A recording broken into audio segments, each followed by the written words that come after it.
ദുബായിൽ ഒരു സ്കാം നടക്കുന്നുണ്ട്. നിങ്ങളെ പറ്റിക്കുന്ന ഒരു പരിപാടി ദുബായിൽ നടക്കുന്നുണ്ട്. നന്നായിട്ട് ശ്രദ്ധിക്കുക. കച്ചവടക്കാരോടാണ് പറയുന്നത്. കച്ചവടക്കാരല്ലാത്ത ആൾക്കാരുണ്ടെന്നുണ്ടെന്നുണ്ടെങ്കിലും നിങ്ങളെ സുഹൃത്തു വലയങ്ങളിൽ പറ്റി അറിയാത്ത ആൾക്കാർ ഒരു സാധനം ഓർഡർ ചെയ്തിട്ട് അവർ നിങ്ങളെ ബാങ്കിലേക്ക് ക്യാഷ് ഇട്ട് തരാന്ന് പറഞ്ഞിട്ട് ബാങ്കിലേക്ക് ക്യാഷ് ഇട്ട രീതിയിൽ നമ്മളെ അക്കൗണ്ട് നമ്പറും കാര്യങ്ങളും എല്ലാം മെൻഷൻ ചെയ്തിട്ട് ഒരു പേജ് അവർ അയച്ചു തരും, ഒരു റെസീറ്റ് അവർ അയച്ചു തരും. അത് ഫേക്ക് ആണെന്നുള്ളത് 100% ഉറപ്പിച്ചോ. നിങ്ങളെ അക്കൗണ്ടിൽ ക്യാഷ് കയറാണ്ട് ഒരിക്കലും നിങ്ങൾ കൊറിയറിൽ സാധനം വിട്ട് കൊടുക്കരുത് കേട്ടോ.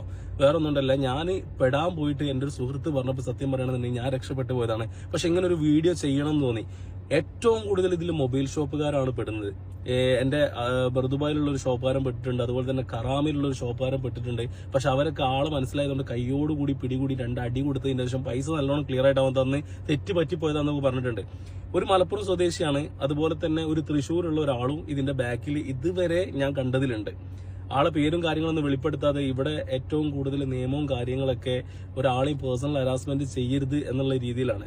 പിന്നെ മലയാളികളല്ലേ, പാവങ്ങളല്ലേ, പോയിക്കോട്ടെ എന്ന് വിചാരിച്ച് നമ്മൾ കേസിന്റെ വയ്യാറൊന്നും പോലെ അതിനുള്ള സമയം നമുക്ക് ഉണ്ടാവില്ല. പറയാനുള്ളതെന്ന് പറഞ്ഞു കഴിഞ്ഞാല്, ഒരു സാധനം ഒരാൾക്ക് കൊടുക്കുമ്പോൾ നിങ്ങൾക്ക് ഞാൻ ചെക്ക് തരാം, അല്ലെന്നുണ്ടെങ്കിൽ നിങ്ങൾക്ക് ഞാൻ ബാങ്കിലേക്ക് അക്കൗണ്ട് ട്രാൻസ്ഫർ ചെയ്ത് തരാന്നുണ്ടെങ്കിൽ കയ്യിൽ ക്യാഷ് ഉണ്ടോ മാത്രം സാധനം കൊടുക്കുക. ചെക്ക് ഒരിക്കലും ആക്സെപ്റ്റ് ചെയ്യാൻ വേണ്ടി നിൽക്കരുത്, പണി കിട്ടും. രണ്ടാമത്തെന്ന് പറഞ്ഞാൽ ചെറുനില കച്ചവടക്കാരോട് മാത്രമേ, വലിയ കച്ചവടക്കാരൊക്കെ എന്ത് വേണമെങ്കിൽ ചെയ്തോട്ടെ, ചെറുനില കച്ചവടക്കാരോട് മാത്രം പറയുന്നത്, നിങ്ങളെ അക്കൗണ്ടിലേക്ക് പൈസ ഇട്ട് തന്നിട്ടുണ്ട്, 1 മണിക്കൂർ കൊണ്ടോ 2 മണിക്കൂർ കൊണ്ടോ പൈസ കയറും എന്നൊക്കെ പറഞ്ഞിട്ട് ഒരു ഫേക്ക് റെസീറ്റ് നിങ്ങൾക്ക് അയച്ചു തരും.